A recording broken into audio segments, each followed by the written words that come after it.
A few days ago, I did a Red Eyes video showcasing some of the ideas I had and put them on a pure heavier trap deck while showcasing some of the different ways to potentially play it. Today's video is a little bit different though, with a lot more testing and confidence in the direction I wanted to head, which should be pretty obvious based on the title and the hand. I came together with a list that's been performing a lot better than my expectations. It has some problems still, but anyone who's seen what Red Eyes has been for the entirety of the card game will immediately be able to tell that this is the best that they have ever been. And even if it is weaker than Blue Eyes right now, it has its own playstyle with different advantages like Dragoon and potential burn damage from multiple cards that the deck has to offer. Now, before I get into the replays, I'd like to show you all the game plan. The first thing that we have here is Barrel along with a bunch of traps and the Meteor Dragon. The Meteor Dragon, different from my previous list, is now at 1 instead of playing it at 2, I think I was. And the reason for it is because it's just easily searchable. It's not something that you really want to see. It's not a great card overall, but just the ability to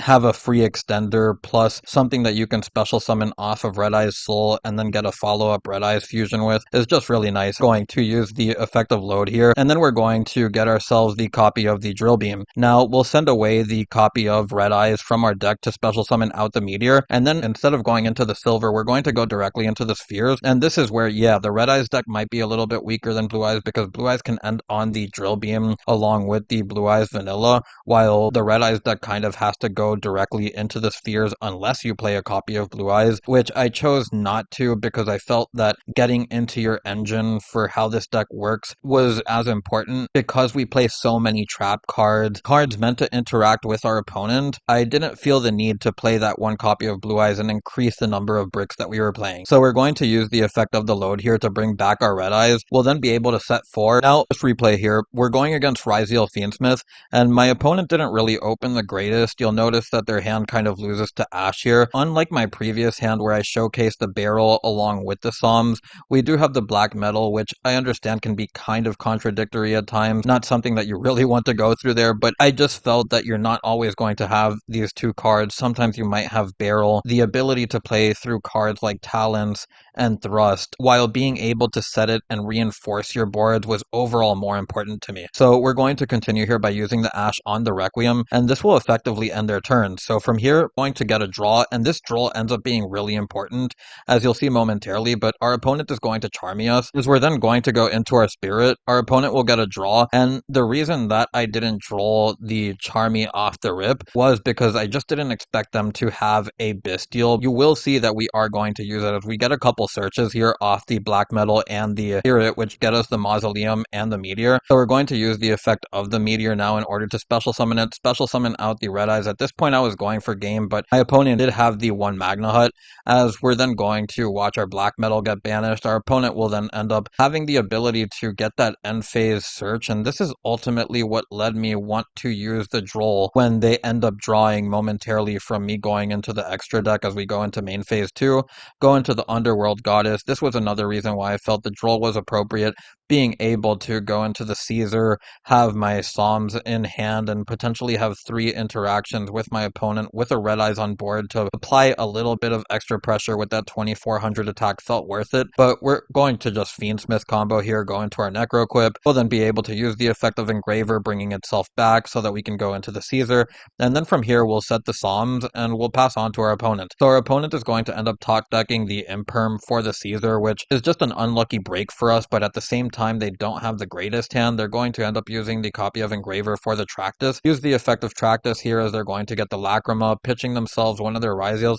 And I don't know if they should, I mean, they kind of had to in order to play around potential disruptions because they do end up forcing the trap via the Fiendsmith engine. But you'll see how this puts them in a position where they're not going to be able to recover, as they're going to end up going into their Fiendsmith Sequentia, and I'm going to use the trap on this, as they're then going to end up special summoning out the X Ryziel, and then activating the Cross so that they can use the Cross, try to get that draw, and they end up top decking a Tachyon, which would have been great had they had an extra card in hand, but unfortunately they would have to shuffle back whatever they put, or put it back on the top of the deck, and they didn't have anything to push beyond this, so they are going to scoop after this. This second replay is probably the craziest one in the entire video, as it showcases a really cool matchup with Malice. Malice is a deck that likes to pay life points. Red Eyes is a deck that can potentially take life points. Unfortunately, it didn't come up like that in this one, but you're still going to see how this was a very back back and forth matchup, and I really like that about this. So I'm going to go into the Spirit so that we can grab our Mausoleum, and then from here we're going to use the effect of Load, as we're going to special summon out the Red Eyes. From here we'll then be able to set a couple cards as we'll pass on to our opponent. Now our opponent ends up getting the 6, I think it is. I'm not going to even try to say their whole names. I just kind of remember their effects sort of, as I'm still kind of getting back into the game, and there's so many cards that have come out in the last year. Our opponent is going to use the Adagnister monster here, and we're not really going to use anything until they commit to link plays. If there's one thing that I've learned about playing against this deck is that a lot of their monsters just feel almost like empty calories until they get to their link summons. So I felt like saving my Drill Beam or a potential Splash Mage like this was a better option. So you're going to see the Drill Beam here meet the Splash Mage, banish it, and negate it. And then from here, our opponent will end up setting and pretty much got what we wanted. Our opponent will have some continuation here using the, I think it's the 11. Yeah, as we're then going to Ash that. At this point, I could feel that my opponent didn't have a lot, but they did have the Thrust. And while the Thrust is going to end up giving them a talent and more cards, they're already in main phase 2, and I felt like I did have a 50-50 chance with how many decks are playing 20 going second cards. Our opponent is going to talents here, as they're then going to draw into the Book of Eclipse and Dominus Impulse, which is kind of what I was referring to. We're then going to set the Impulse here, as our opponent is going to set the Impulse pass to us as we get another copy of Red Eyes. So not ideal, but we do have the barrel in the graveyard, as we'll then be able to normal summon the barrel, use its effect in order to get ourselves the other copy of Load. The third copy of Load is important here because now we just have a free card to send to the graveyard off of Claw, and we're going to use the Drill Beam as well in order to get an extra piece of interaction. So we're going to send the extra copy of Load here, and our opponent is going to Book of Eclipse us. Now this Book of Eclipse ends up almost spelling doom here for our opponent, as now we get 3 more cards after a search for barrel, and then we're going to go to the end phase where we will get those 3 draws, and you could just see 3 insane draws. The Red Eyes Soul gives us more of a grind game, the Skill Drain just shuts down this deck, and then we have the Infinite Impermanence, and I guess I shouldn't say shuts down because our opponents can still use the traps in order to dodge and stuff. Skill Drain can still be very powerful within its own right against this deck, so we're going to continue here by watching our opponent use another Book of Eclipse as they're going to attempt to break our board. We're going to use the effect of the Malice Hair here, and I'm still getting used to their names. I kind of have an idea of what they do more now, but our opponent is going to bring back the White Rabbit, use the effect of White Rabbit in order to set another Malice Trap, and then from here they'll go into the, is it Hagrid? I think, no, Haggard. Okay, I called this thing Hagrid, but we're going to continue here by using the effect of the Drill Beam, and then we're going to banish it. As I said, I just want to banish whatever our opponent commits to, really interrupt it in general, but our opponent is then going to use the effect of the 7 here, banishing their Malice, as they're then going to get themselves the copy of Dormouse. From here, they'll then be able to use the effect, I think that's the Hair, and then they're going to get that back to hand, as they're then going to normal summon the Dormouse, use the effect of the Dormouse in order to banish themselves the Cat, and then from here, they can use the effect of the Cat in order to get themselves back. So again, just paying life points against a deck that can put out a lot of beat sticks and even burn their opponent through damage. So our opponent is going to attack through some of our monsters here, go into the Lingeribo, and I'm perfectly fine with this as we get another draw off of the Book of Eclipse. And then we're going to end up getting the draw for turn, which we get the Dominus Impulse. We also get the barrel back, which we can then normal summon. From here, we'll then have the ability to get the Drill Beam back. So just getting even more cards against my opponent, as this is really snowballing fast as we can attack over their monsters so that we don't have to deal with the Trap Negate, them having a Malice on board. But we're then going to go into our spheres. We're then going to use the effect of Load. And one thing that you may notice about this deck is that I'm not really going to have a lot of big OTK lines until the game has progressed a little bit. The real OTK line is getting into your Darkness Metal Link 4, bringing back the Red Eyes Darkness, and then the Red Eyes Darkness can bring back like your Red Eyes or something exactly for 8k, or you can get something like Magna Hut or whatever you end up getting. There will be cases like this where you just want to attack over your opponent's monster, get over whatever they have on their board, go into your Link monster so that you can make a board that's enough to win on your opponent's turn. Our opponent is going to activate the field spell, which will immediately be met with the Drill Beam. We kind of could assume that our opponent didn't have the greatest hand, so this is why I shotgunned it so fast. But our opponent is just going to pass. We're then going to get the Max Metal Morph, get the barrel back to hand. Here we'll then be able to normal summon the barrel, as we'll use the effect of the Drill Beam to get itself back. Then set the field spell just to have 6 cards in hand, as we do have to pass back to our opponent since we're going to special summon out the red eyes. Sorry, we won't because our opponent will impulse it, but this is kind of what I was referring to, where there won't be OTK lines because it hasn't snowballed enough yet. There will be times where sometimes just building big enough board is better. We're now going to pass on to our opponent with 5 sets. Our opponent is going to top deck the Dormouse, and from here they'll then be able to normal summon the Dormouse, use its effect, which is going to then get themselves the rabbit in the banished pile, which they'll end up using more life points in order to bring it back. And from here, we're going to watch them go to the battle phase. We'll use the spheres. They'll chain the quick play, which again, we let go off. We really don't care about this. We just want to stop their link plays, use the effect of spheres. From here, they'll pay even more life points as they'll bring back the Dormouse. As we're going to special summon out the meteor, now we can use the effect of the max metal morph. And now we have the full metal on board, which kind of applies even more pressure through the negation and having that extra burn damage off of the negation. Now we can just go to the battle phase, attack over the Dormouse, and this will inflict 2900 damage for game. Now, for this third replay, admittedly, both me and my opponent didn't open the best, and this is a game 2. Unfortunately, I wasn't able to get the game 3. The replay cut out halfway. It was really weird because I don't even think that the game 3 replay saved because it cut off at like midway point of the combo. It just didn't go the same way I remembered it going.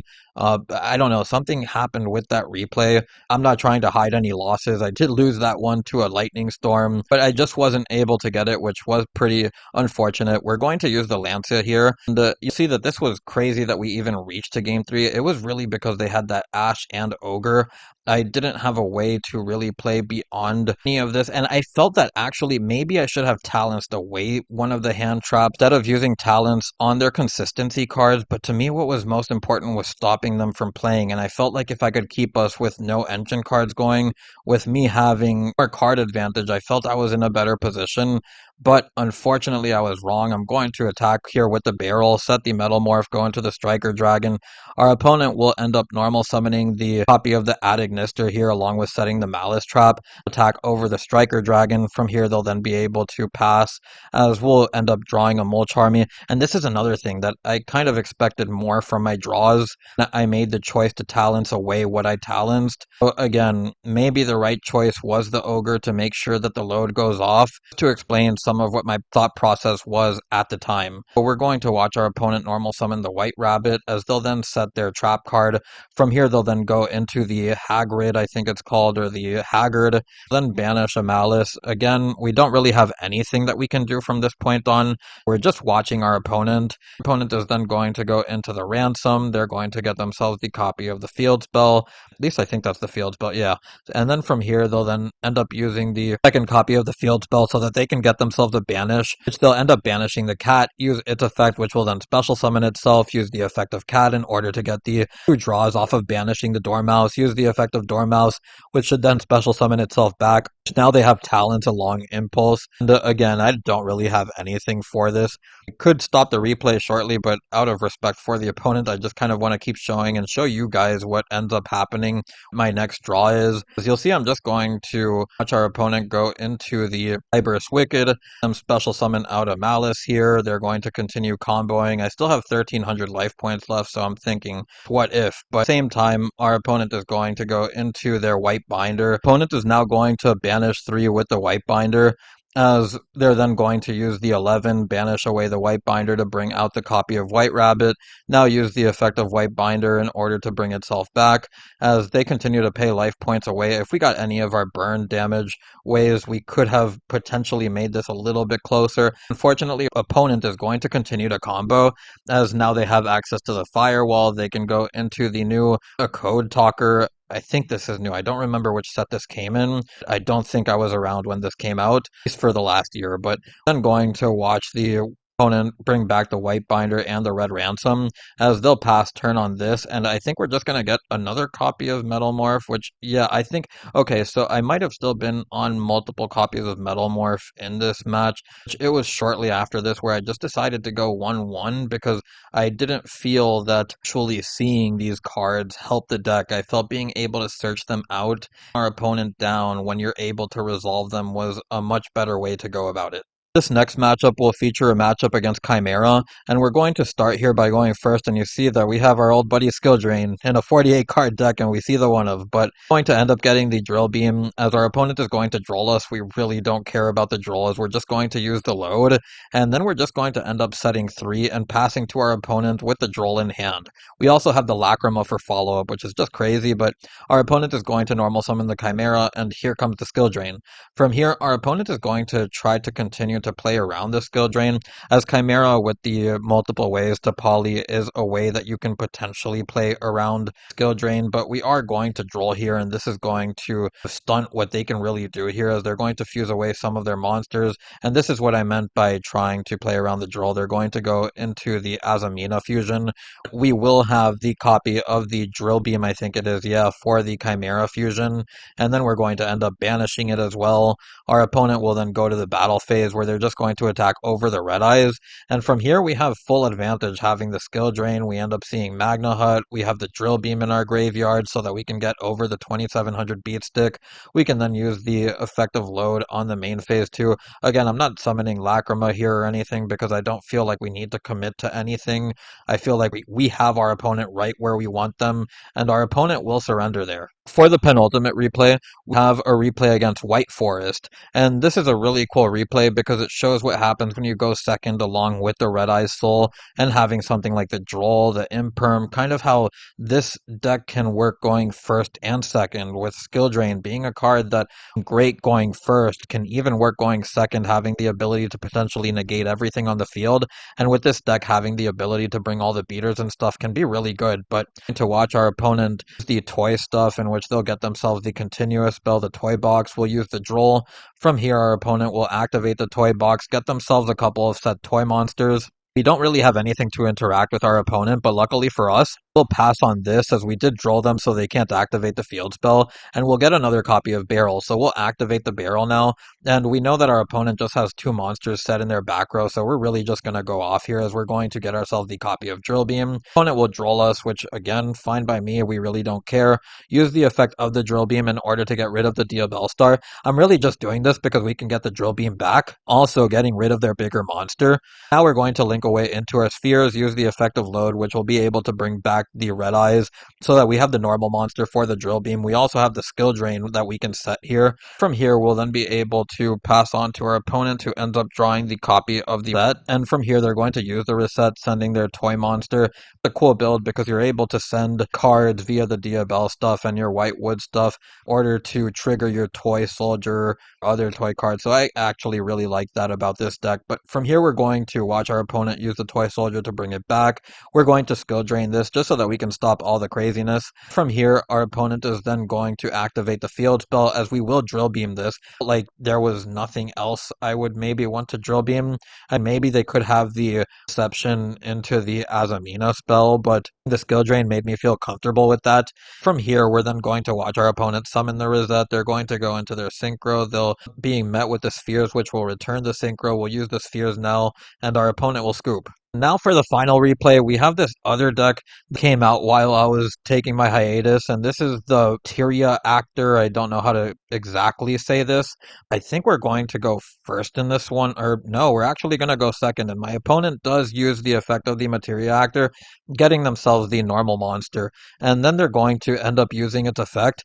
I think I actually ended up making a slight mistake in this replay, and I'll go over that momentarily, but our opponent is going to go into their Materia Actor Exiguard, and this is basically just a searcher for their spells and traps. We're going to ash this, as any time in the 2020s when a deck goes into its Exceed monster, or at least in like the more middle 2020s to 2023 to 2025, you kind of want to get to hit some of these seed monsters that they spend resources on. So they're going to get access into their insect, and this is the monster negate, the Cicada King. They're then going to set a card, pass on to us, and now we get the chance to go second. So now we have the ability to normal summon the black metal, go into our spirit, use the effect of the spirit alongside the black metal, as we'll be able to get ourselves the copy of the... Oh no, we won't get the Mausoleum because our opponent does negate the spirit. One thing that's really cool about this Red Eyes deck is that everyone sees Spirit and they negate it. They never expect that the Red Eyes Darkness Metal is coming,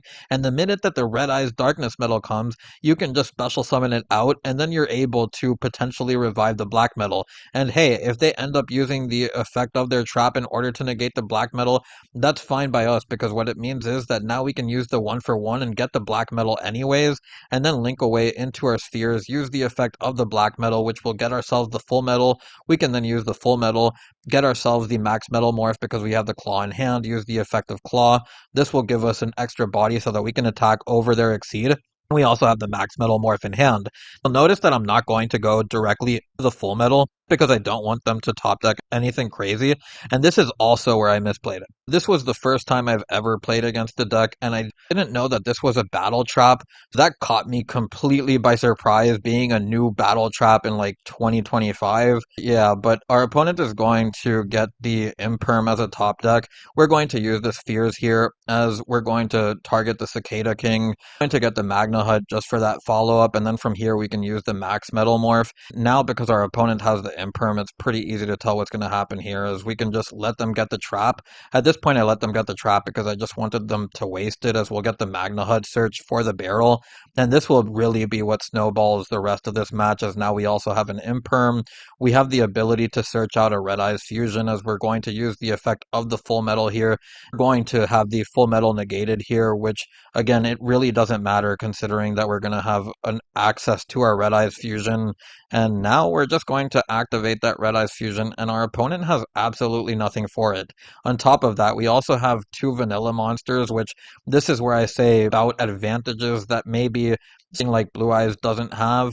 Having a Dragoon with 2 normal monsters on it, and then having the ability to pop twice, turn, and then continue to attack, this was exactly game, as we're going to negate monster. The equip is going to go to the graveyard. We'll be able to pop their monster. That'll be 3k. Then we can attack here for 34 and 3,000 more. With all the combos out of the way, we can get onto the deck profile. I placed a lot of the fodder cards, like the 3 Eyes Fusion, the couple copies of the Full Metal and stuff with all the Primite cards. We're also playing the 2 copies of Red Eyes, which if you really want to play the 1 copy of Blue Eyes in order to make the barrel a 1-card drill beam, you still can. I felt having that second Red Eyes was pretty important, and I didn't want to play 4 names since we have to play DM for the Red Eyes Fusion. Also see that I still chose to play the Dominus cards as mentioned before. They're trap cards, same thing with the Imperm. Having the ability to have access, something that can play around talents and thrust, is important. Weaker decks that can get absolutely devastated by something that baits out one of their interruptions, and then just that talent punishment, which can either draw to look at your hand and shuffle a card, or just take control of whatever boss monster you may have come out with. I would like to mention that over the course of the next few months, it remains unhit as far as the Primite cards go, because honestly I don't know what Konami will do since Blue Eyes is seeing as much success as it is. The deck remains untouched as far as the Primite stuff goes, then your Spheres is going to have an even better target with the Dragon Tail Muller, able to potentially fuse away a Dark Magician in hand and then go into your Dragoon like that, which will probably warrant playing a second copy of Dragoon. At that point, I also don't think that you're playing the Fiendsmith package. As you see here, we only have 1 Spheres, and this is where I say I've been testing the Fiendsmith package, and I don't know if I like it or not yet, because if you don't play the Fiendsmith package, you just kind of play Spheres control. 3 copies of Spheres, you can add yourself the Draco Sack for a going second option with your rank 7, have options for different link 2s or 3s or 4s, access code and Nightmare Unicorn and things like that. While this is here, you don't necessarily need to play it. It's more of something that I'm testing right now, even though getting that Caesar can still be pretty strong. With all of that out of the way, I'm just going to get onto the deck profile. And we have the 3 copies of Barrel, the 3 copies of Load, and the 1 Drill Beam, your Primate package in order to get into your normal monsters, alongside giving you a grind game, having the ability to have the Red Eyes Soul to give you additional bodies alongside your load and the barrel coming back with more bodies. It keeps this deck afloat, in my opinion. And then, of course, there's the one meteor and the one red eyes fusion. You can summon the meteor off the soul as stated before. Once the meteor goes to the graveyard, on your next turn, you can banish it and then get yourself the red eyes fusion. Then, as the previous deck profile, we have the 3 black metal along with the 1 for 1. And then this time, we're just playing 1, 1, and 1 of the darkness metal, the full metal, and the claw. I have the 1 copy of Lacrima, the 1 Engraver, and the 1 Magna Hut, which again, I don't really think that you need to play the Fiendsmith package, but it is worth consideration and more testing. We then have the 1 copy of the Mausoleum, which is there to chain block for your Darkness Metal, and then we have a bunch of going second cards here with the Red Eye Soul, which is kind of a hand trap. If we get a card which is an interruption for this, then it will really be a hand trap, and I think that I would love to see something like Black Layer for the Super Quantum deck, where you can special summon out a Red Eyes deck, and maybe it can link or exceed into a monster on your opponent's turn, and I think that would be awesome. But then we have the 3 copies of Ash Blossom, the 3 Droll, the 3 copies of Droplet, 3 Imperm, 3 Impulse. We then have the 3 copies of Songs. We then have the 1 copy of the Metal Morph, which again, as I stated, I just wanted to trim these cards, the Meteor, the Red Eyes Fusion, and the Max down to 1 because I don't think that they should be the center focus of a strategy if you're really trying to win. We have the 1 Rivalry, the 1 Skill Drain.